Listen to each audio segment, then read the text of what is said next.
Eu vou ao vivo agora com o Gustavo Batista, que tem mais informações, inclusive está ao lado de um especialista que fala sobre a ação violenta dessa quadrilha do chamado Novo Cangaço. É isso, Gustavo, porque antes se falava muito em ataques a bancos, a caixas eletrônicos, agora estão migrando para os ataques a carros fortes, mas apesar de todo o esforço, de todo o armamento, da quantidade de criminosos, me parece que nesse caso aqui da nossa região, eles não tiveram sucesso, hein, Gustavo?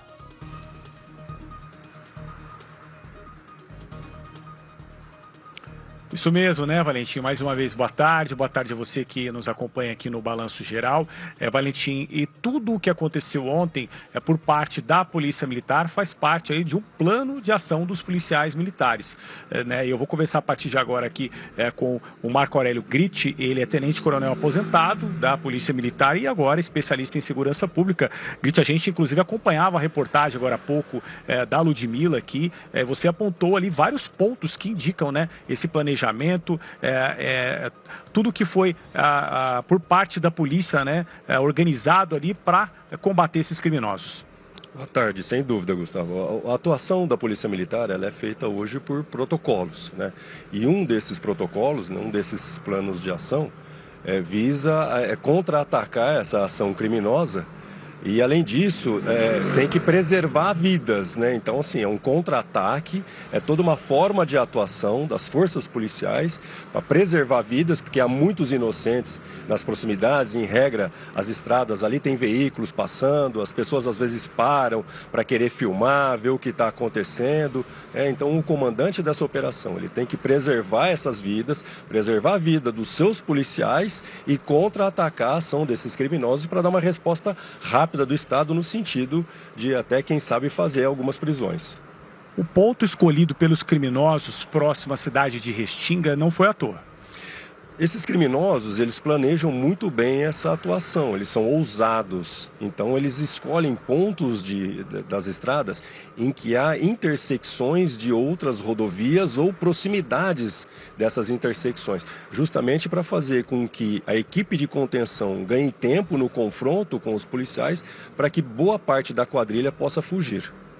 E a gente observa também que todo o dinheiro acabou sendo queimado lá dentro do carro forte.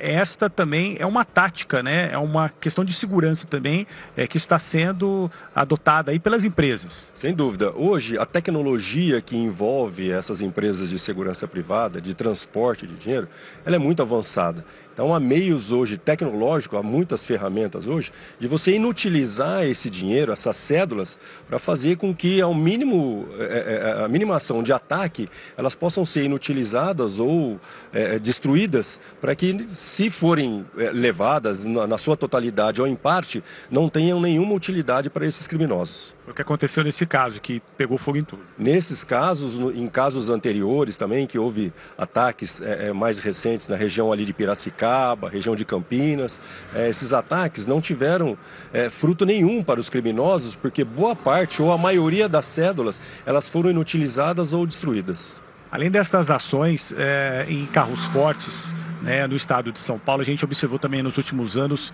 a ação de muitos bandidos em cidades, com foco em bancos e com muitas vítimas. Esses grupos acabaram sendo apelidados aí desse novo cangaço.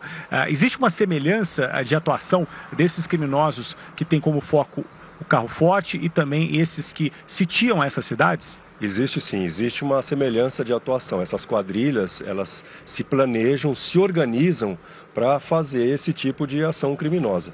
E, em regra, o resultado dessa ação criminosa é para fazer receita, eventualmente para cobrir alguma dívida. Então nós temos hoje um ataque ao crime organizado, principalmente no estado de São Paulo, muito intenso.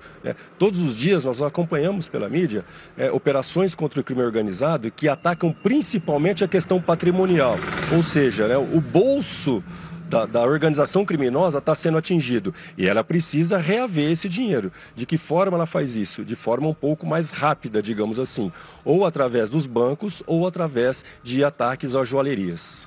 A gente não tem certeza de quantos homens atuaram aí de forma criminosa.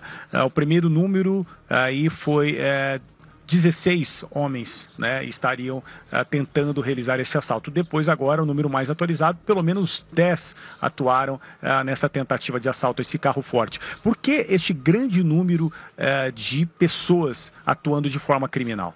Essas organizações atuam pelo que nós chamamos de células, ou seja, grupos dentro de um grupo maior que desempenham determinada tarefa. E a maior célula, digamos assim, é a célula de contenção. O que é a célula de contenção?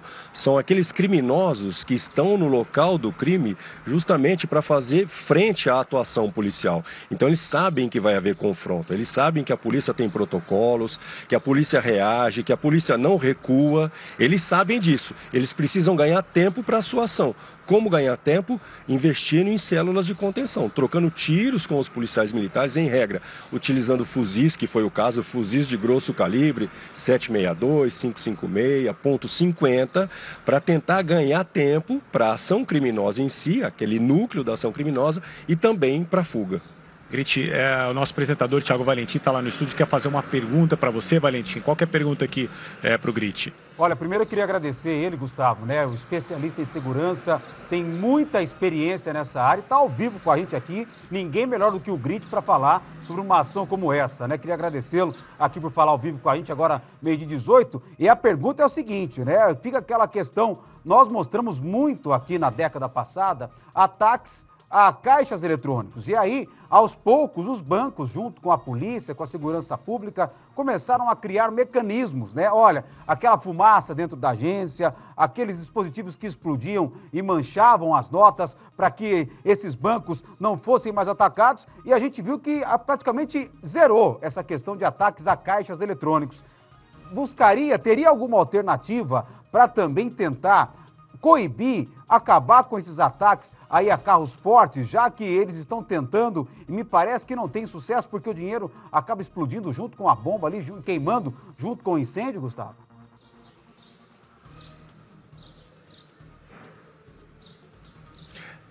Valentim pergunta a respeito desta possível migração dos criminosos que agiam até a década passada muito nos bancos, mas aí tivemos alguns itens de segurança, como fumaça, muitas notas manchadas, né, quando ocorre um ataque. Neste caso agora, já existe alguma medida adicional de segurança, né? O que é possível fazer para tentar frear, como aconteceu já nos bancos, Grite? É isso mesmo, Valentim. Essas quadrilhas, principalmente na década de 90, início da década de 2000, elas atacavam muito o banco, que nós chamamos de banco físico, né? Aquele local em que nós temos lá a sede de uma agência bancária, né? Isso traz uma série de riscos, principalmente envolvendo riscos de pessoas inocentes, porque essas agências são frequentadas.